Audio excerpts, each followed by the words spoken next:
Se liga só nessa pergunta aqui.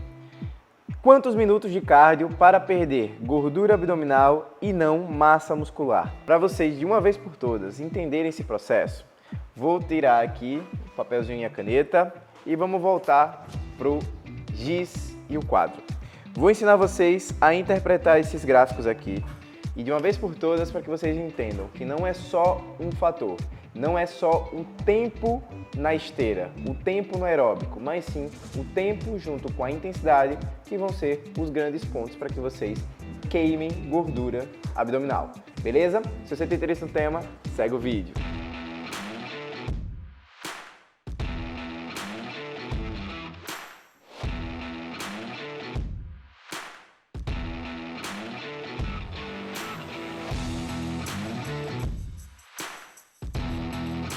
Fala galerinha, beleza? Danilo Pereira, médico do esporte, mais um vídeo aqui no canal. E se você caiu de paraquedas aqui agora, se liga que todo dia tem vídeo novo sobre o mundo, sobre o universo da medicina esportiva.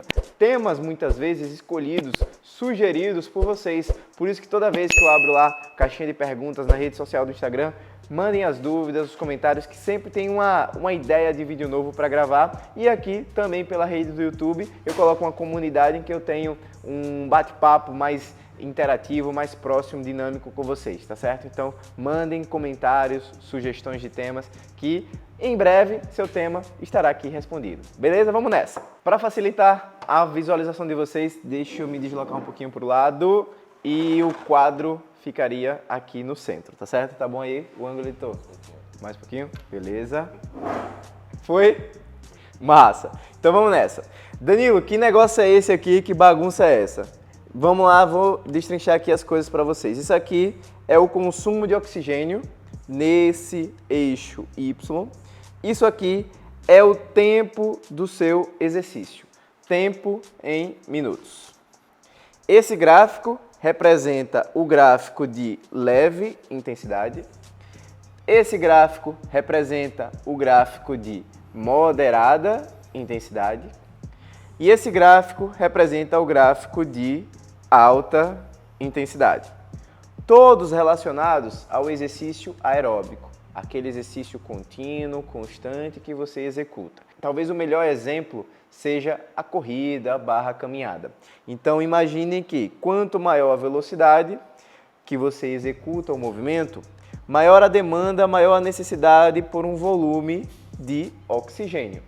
Quanto mais rápido você se desloca, maior essa ventilação. Então você começa a ventilar, respirar um pouco mais ofegante por conta da sua demanda de maiores volumes de oxigênio. E quanto maior a intensidade, da sua atividade, mais altos serão esses valores, certo? Mais ou menos aqui como está talvez proporcional. Tentei colocar uma proporção, veja, o leve tem um menor consumo, quando você bota o moderado, tem um maior consumo, e o intenso vai ser muito próximo, semelhante ao moderado, tá certo? Então é mais ou menos nessa proporção aqui. De uma maneira prática para vocês, para que vocês identifiquem o que é um leve, o que é um moderado e o que é um exercício aeróbico intenso, não necessariamente você precisa ter uma velocidade X. Por exemplo, a partir de 10 km por hora que o exercício é moderado, a partir de 15 km por hora que o exercício é intenso.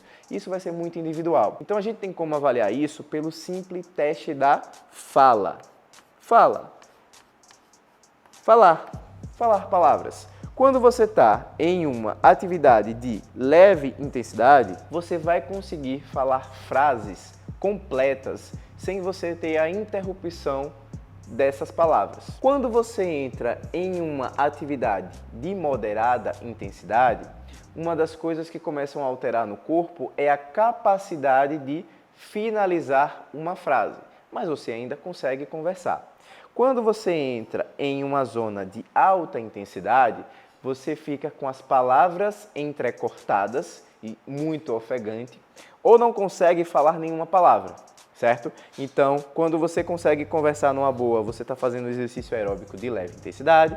Quando você consegue falar, mas com alguma dificuldade, finalizando até uma frase completa, você tem um exercício de moderada intensidade. E quando você começa a cortar palavras ou não conseguir falar, você entrou em uma zona de alta intensidade.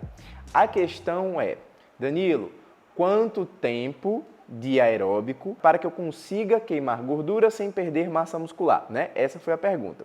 Então, desse ponto aqui, quando você executa uma atividade de leve intensidade, existe uma tendência de você conseguir executar essa atividade por mais tempo.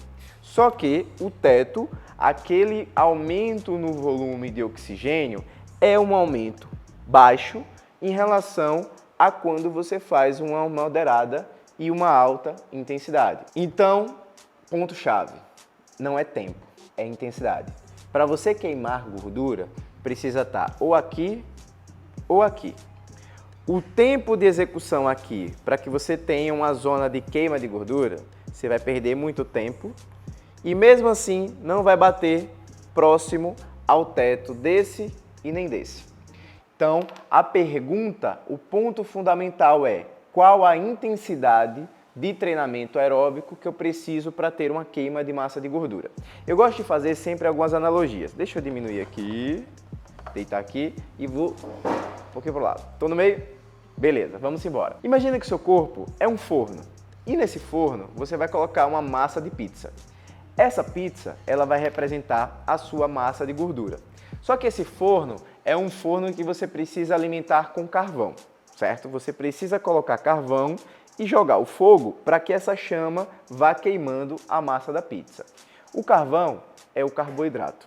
Então não tem como você ter uma queima de energia, uma queima de massa de gordura durante a execução dos exercícios de moderada a alta intensidade se você não tem carboidrato suficiente no seu corpo.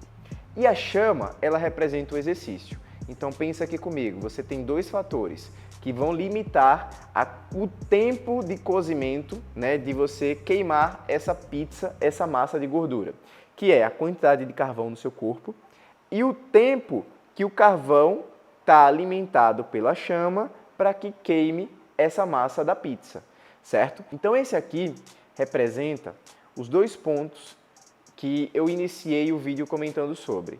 Não é só o tempo, mas sim a intensidade.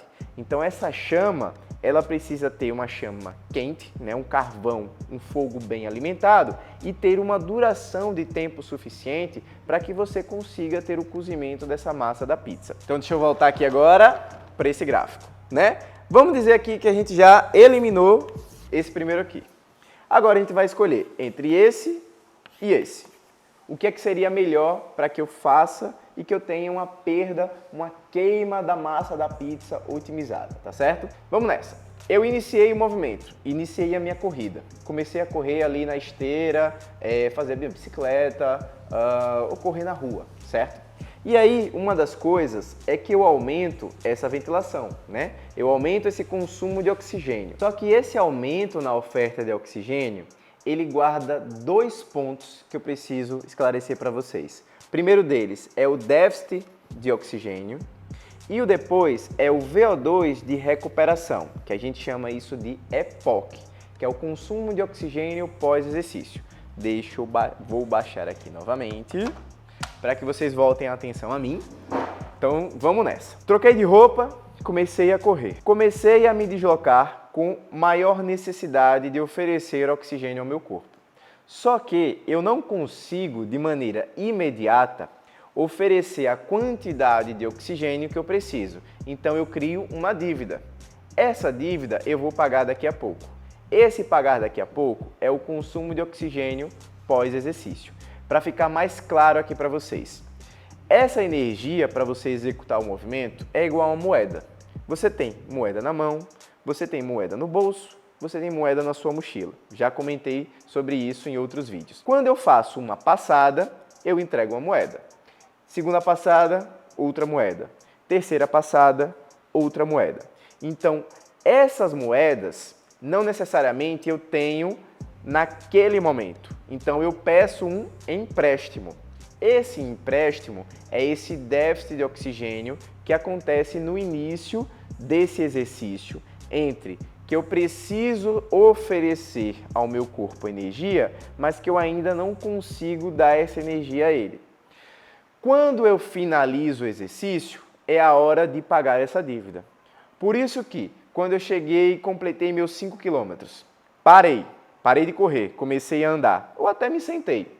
Não necessariamente eu volto àquele basal de antes. Eu ainda estou mais acelerado, estou taquicárdico, estou suando, e as alterações da parte hormonal, elevação de cortisol, elevação de adrenalina, de noradrenalina, vão começar a manter, na verdade vão começar não, elas vão manter o meu gasto de energia um pouco maior daquilo que eu era antes. Então, para isso, acontece o componente lento e o componente rápido. Quando eu retiro o estresse do exercício, seja de moderada a alta intensidade, o componente rápido, que era aquilo que eu estava demandando mais contração muscular, ele acaba de imediato.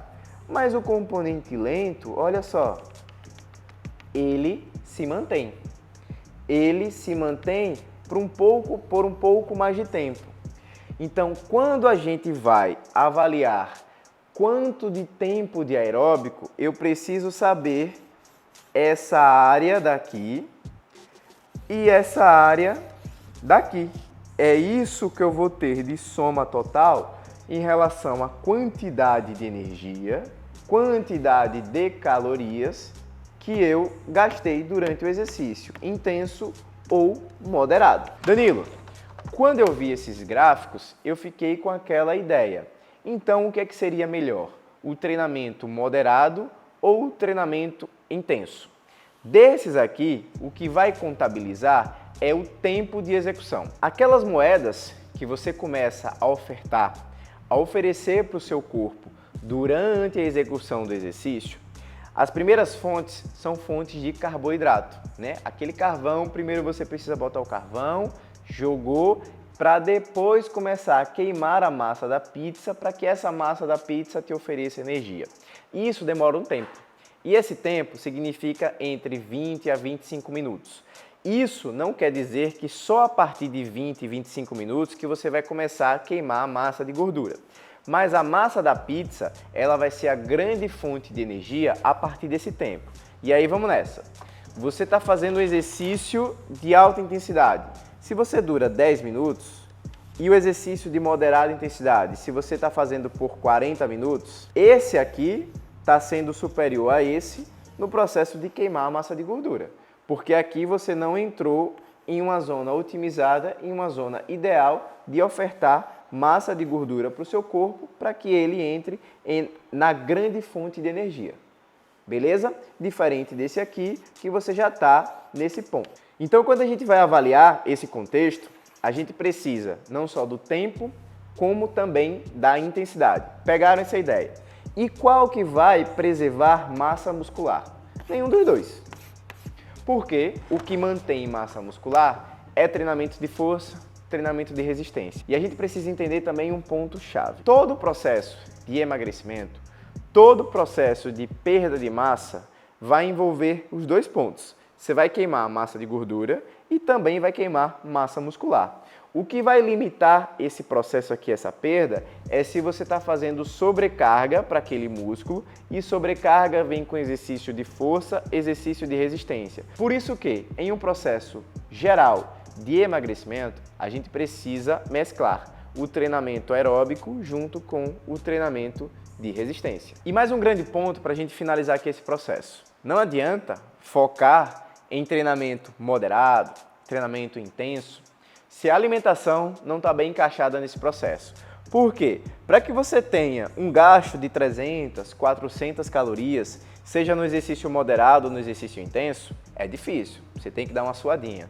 Mas para que você tenha um consumo de 300, 400 calorias e além dessa quantidade, essa qualidade, essa parte da densidade calórica, é muito fácil, muito simples você fazer isso na sua comida. O balanço, ele é desleal. Por isso que, para a gente juntar isso com o tripé, Exercício, nutrição e sono.